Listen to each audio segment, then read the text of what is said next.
Hello everyone and welcome to another virtual lesson with Go For It Tutoring.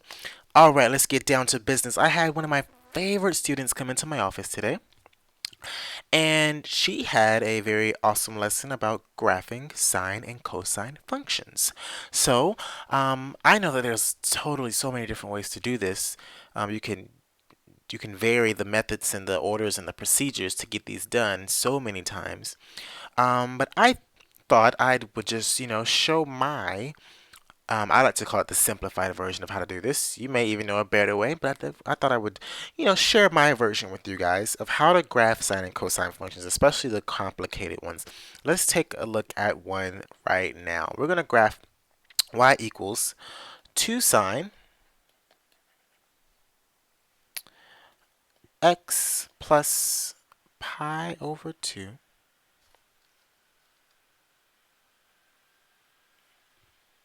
plus 1. All right, here's our function. Y equals 2 sine times x plus pi over 2 plus 1. All right, and my wonderful students would appreciate the fact that I am about to use a line tool to help me draw this straight line. All of my students will tell you I am terrible at drawing straight lines. So I'm sure they're getting a great kick out of that right now. They're probably laughing as we speak. Okay, awesome. And I will go ahead and start with our steps over here in our top right. I have a 5-step process, sometimes 4, depends on what we're trying to do. We're going to put steps over here. Step number 1, we want to graph that parent function. That parent function being there helps us visualize and it helps us, really make sense of what we're doing. So I'm assuming that you already know how to graph the parent functions. I will go ahead and do that really quickly. All right, so we know this is our regular parent function of sine of x. Perfect. And now let's take a look at our function because it's basically the same. It's the same as the parent function, just with a couple of manipulatives in there.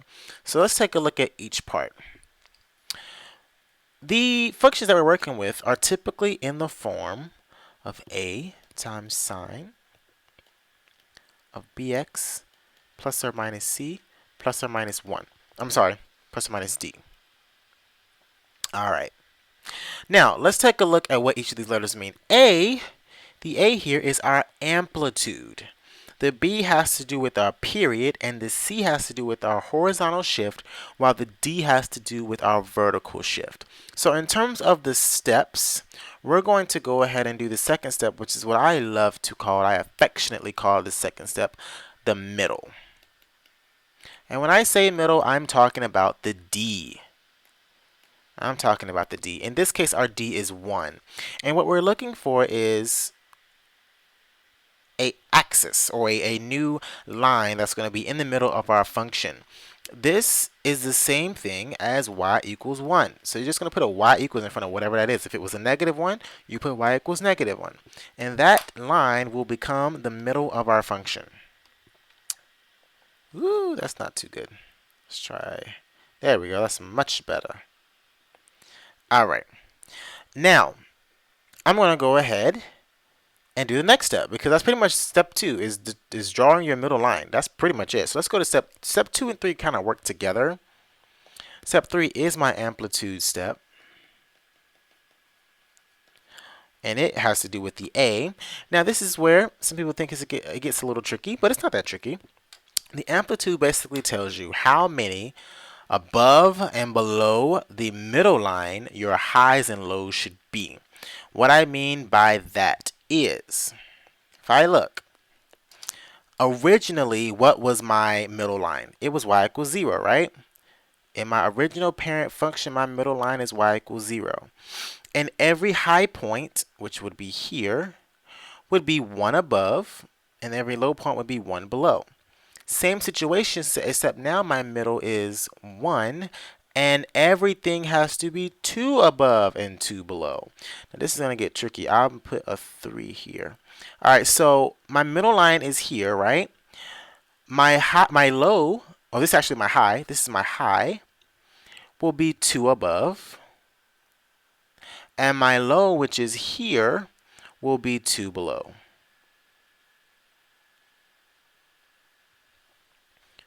Cool? Cool. And then the rest would be,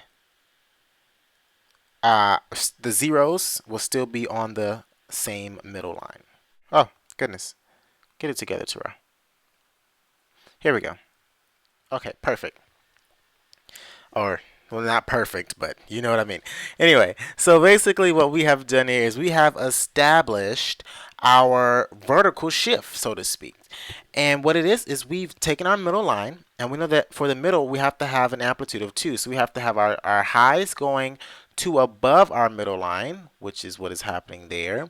And we have to go to below our middle line, which is what is happening here. So far, so good. So now we've done step 1 through 3, but there are still a couple more steps here. The next thing I like to do is called the horizontal shift.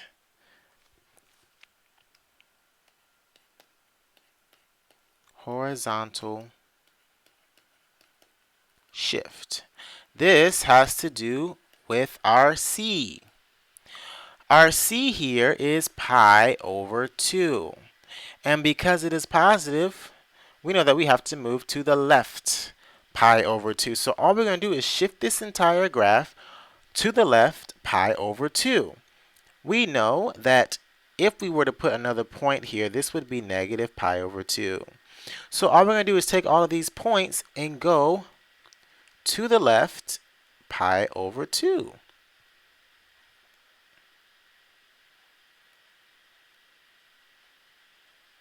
Right? I should have done it in different colors. But let's go ahead and graph this. I'm going to graph this in, I don't know, let's use red. This is going to be my new shift. So I'm actually going to write points. If I shift this one over pi over 2, that's going to be here. If I do this one, this is going to be here.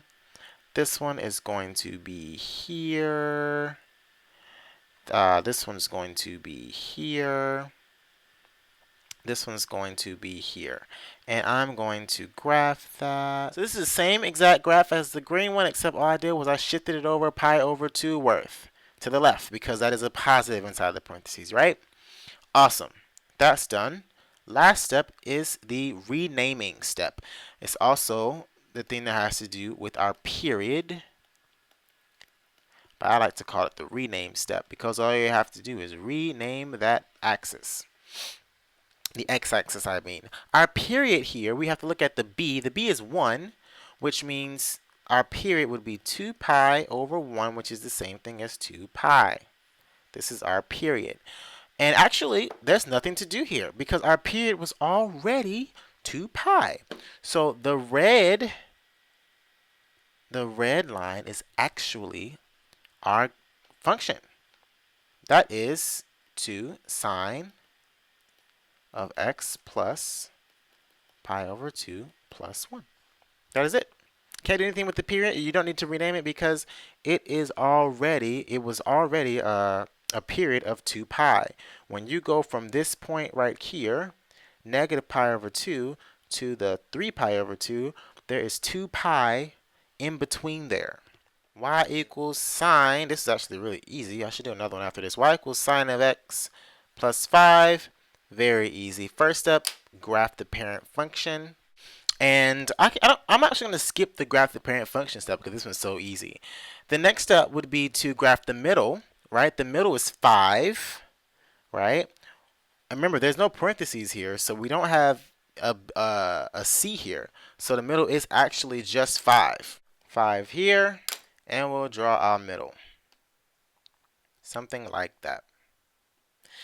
And now, all we have to do is realize, okay, what is our